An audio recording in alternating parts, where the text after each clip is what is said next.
Oh, yeah. You gotta love it when someone almost runs into you in a parking lot.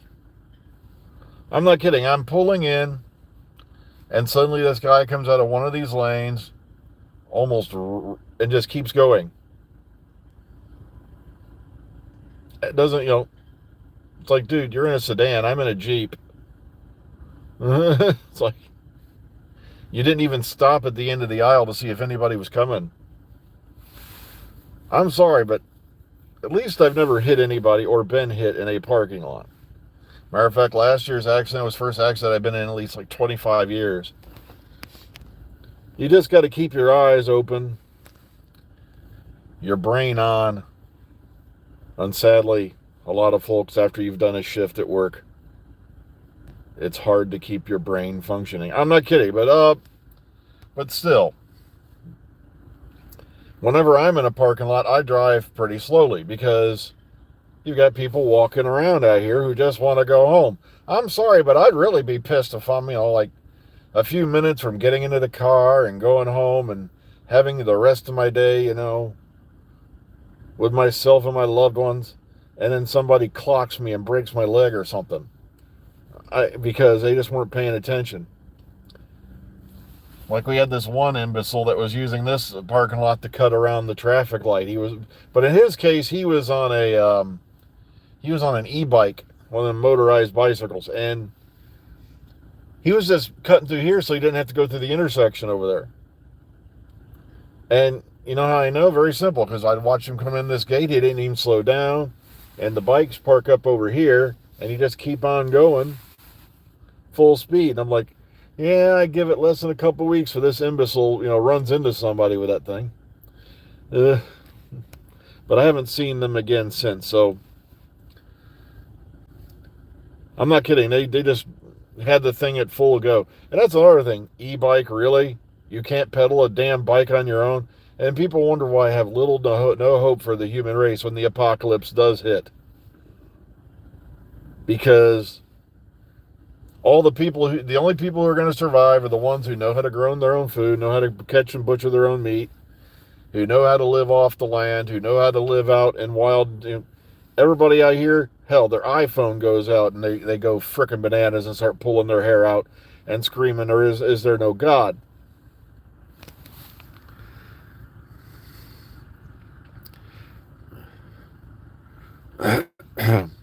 Well, yeah, we talked about the Mummy sequel yesterday, and it's like, why are they want? It's like, really, are we to the point now? Oh, well, then again, we've been at that point for a while where they're literally going to start digging anything up.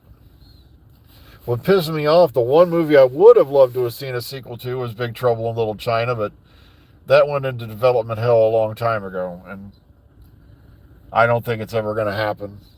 There were so many whisperings of it, and then it just went quiet. Yeah, there's going to be a Gremlins sequel, and they're going to screw that up too. Oh.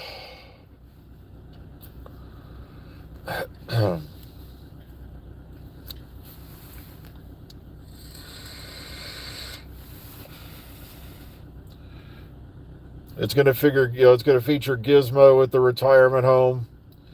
He slips and falls into the tapioca pudding, and all hell breaks loose. Oh. Or somebody's catheter bag explodes all over him, and then next thing you know, it's all gone to hell. Gremlins, the geriatric adventure. Oh, well.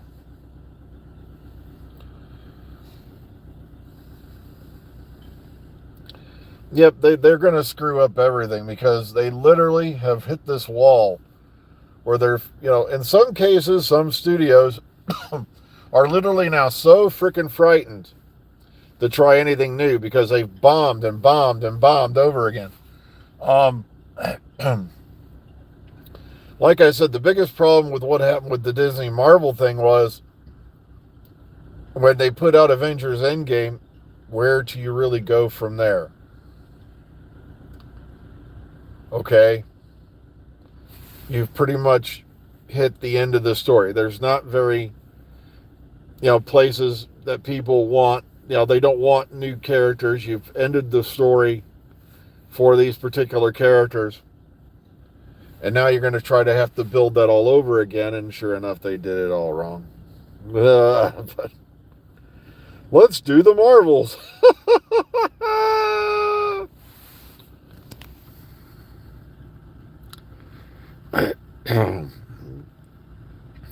Yeah, there's going to be an Escape from New York, but it'll be a reality show. I can see that now to be a game show.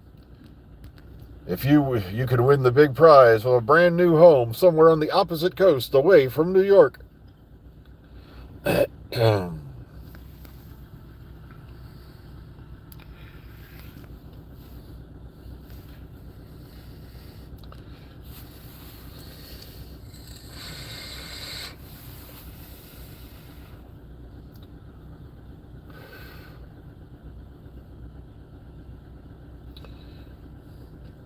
Yeah, and they're putting a lot of money on that gamble.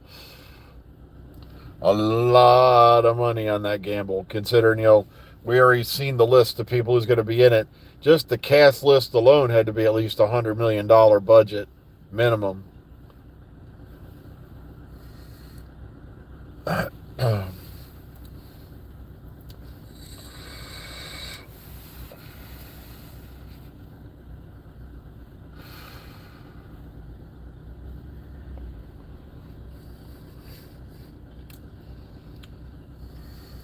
Shit, and a lot of these actors make on one movie what most people here won't make in their lifetime. Oh, it's kind of a frightening thought, isn't it? That's why I died laughing when you see, the old Friends cast members, they're out doing casino commercials, and I'm like, you're making millions of dollars per year from shit you did back in the 90s, and you're like, why do you need more money? Just give me like $10 million, and that's more than enough money to carry me and my wife comfortably till we retire or till we croak. You don't need the funky hunky mansion. You don't need a car that's so expensive you could buy 5 houses if you just sold it. I'll never forget when, it was Brittany had a Bugatti and it broke down in the middle of the highway, and they had all these people who were kind and helped get it off to the side of the road and got her roadside assistance and stuff like that. Yeah, friggin' like $250,000 Bugatti or something like that. It's like, well, that kind of makes me wonder about Bugatti, because even if Brittany can break it, oh well. Well, that was years ago. That was back before Las Vegas, Brittany. Las Vegas, where a lot of good stars go to end their careers. Well, I don't, heck, Phoebe Cates, mainly I remember Phoebe Cates for Fast Times at Ridgemont High, and that one particular scene set the living in stereo that, shall we say, went right into the Spank Bank. But okay, then I remember Phoebe Cates later. Okay, I'm not sure what she's been up to. I think she pretty much got away from acting, because I haven't really seen her in anything.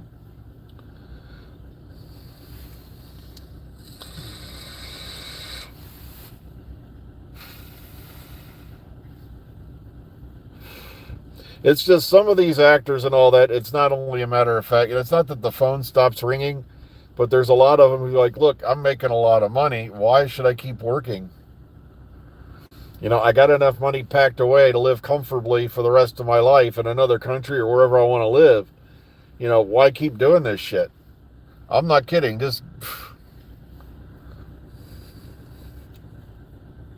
I don't know. I haven't looked in on Phoebe Cates recently.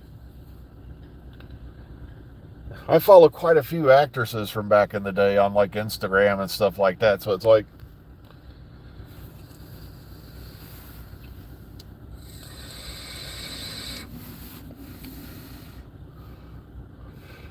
I'm not kidding. Jane Seymour, 72 years old, she made a pact with Satan.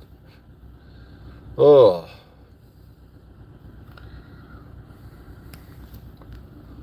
She was my first ever case of G-rated nudity. We talked about that when we reviewed the one Sinbad movie. This is G-rated nudity.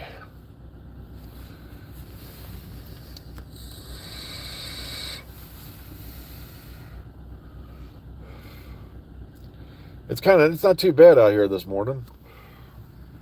Yeah, Dr. Quinn, yeah. She has an Instagram page, Jane Seymour. Yeah, she's still looks incredibly lovely.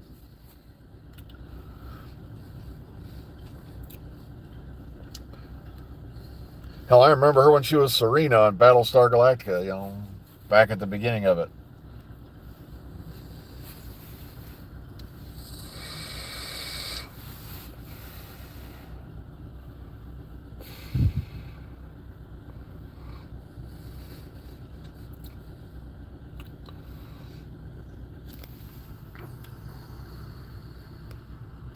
Well, her, Joanna Lumley, and I think some others were discussed, but we know Joanna Lumley was in Curse of the Fatal Death.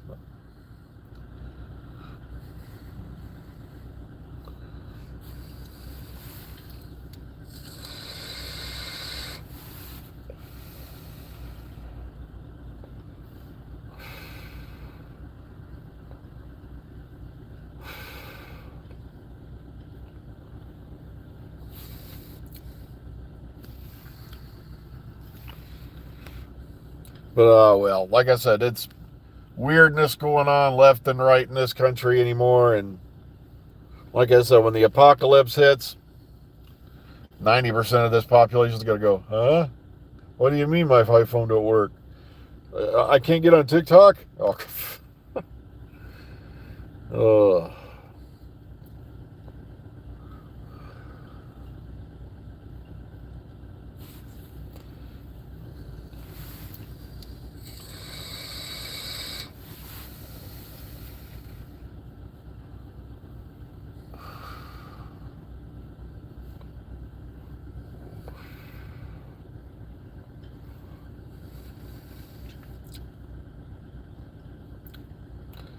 But, well, I'm sorry. It's just a little bit weird today. It's Friday.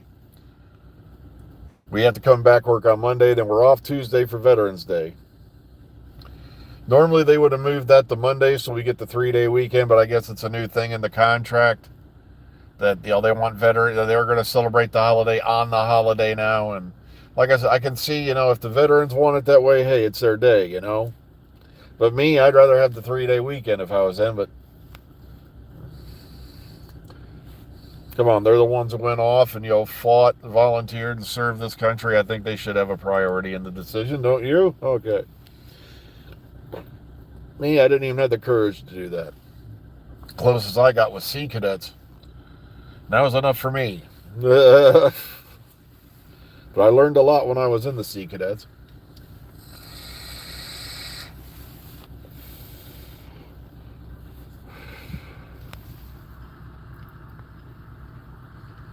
Yeah, I seen there was Downtime, there was Shakedown, I think Return of the Centaurans, there was a few of them out there. The matter of fact, wasn't it Downtime that introduced originally the character of Kate Stewart? Totally different actress, totally different era. It was one of those spin-offs that did it.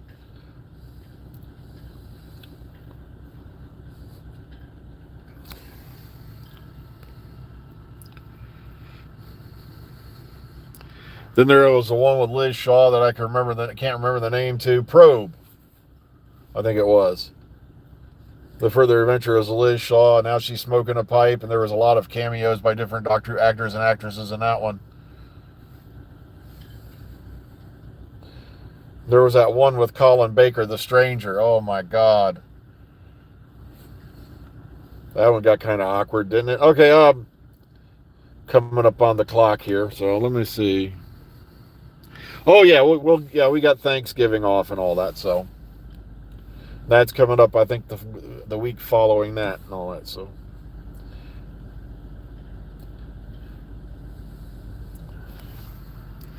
all I can say is this: we got to sit back, wait, be patient, and find out what's going on. Until we hear something more from the BBC, there's probably not going to be any doctor news until the big spin-off airs, and then, oh God, they're called Homo Aqua Sea Devils is racist. Oh, well, whatever you say. So take care, everyone. Be kind, be calm, be safe. I got to run inside. Enjoy your weekends. We'll see you all here on Monday. Yeah, Probe was pretty good. So take care, everyone. And we'll hopefully catch you in the near future.